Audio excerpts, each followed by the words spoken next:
Assalamualaikum warahmatullahi wabarakatuh. Perkenalkan, nama saya Nadia Wahyuningsi. Saya berasal dari Prodi Agroteknologi. Di sini saya akan memenuhi tugas dari dosen kami, yaitu dosen Bapak Rosadi.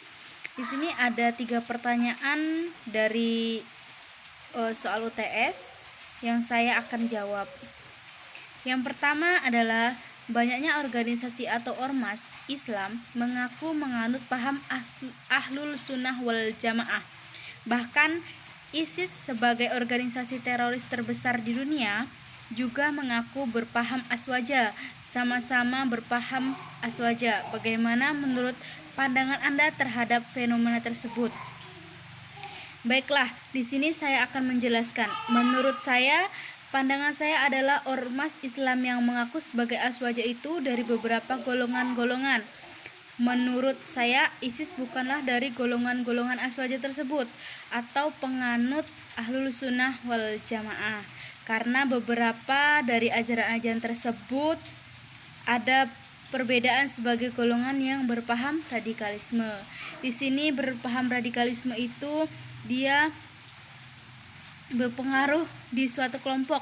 Dalam organisme ini berperan pandangan tentang kelompok tersebut dalam memutuskan ajaran-ajaran yang mereka telah bentuk. Tetapi dalam beberapa perbedaan tersebut tidak masalah karena tidak lepas dari ajaran Al-Quran dan hadis.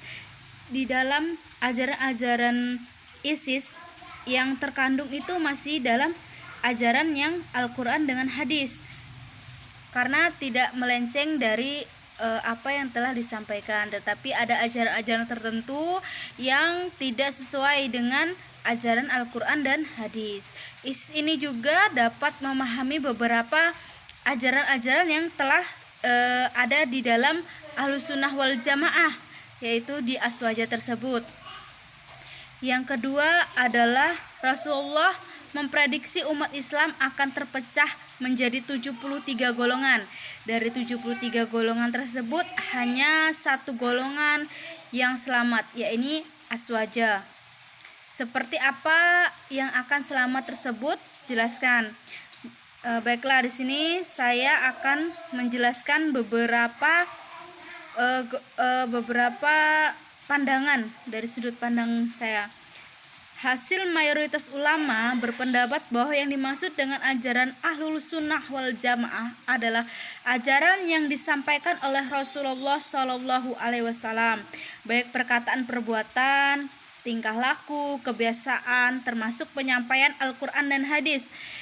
Penyampaian Rasulullah SAW yang yaitu Al-Quran dan hadis diyakini sampai sekarang kita masih menganut tentang ajaran Al-Quran dan hadis, dan jika ada yang melenceng dari ajaran tersebut itu dipastikan akan masuk neraka.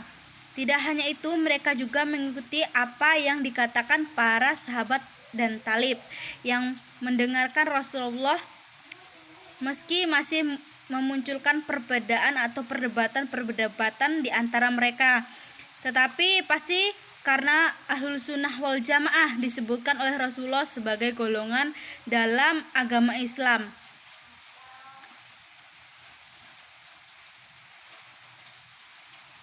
Rasulullah sebagai golongan dalam agama Islam mengklaim bahwa mereka Ahlus Sunnah wal Jamaah.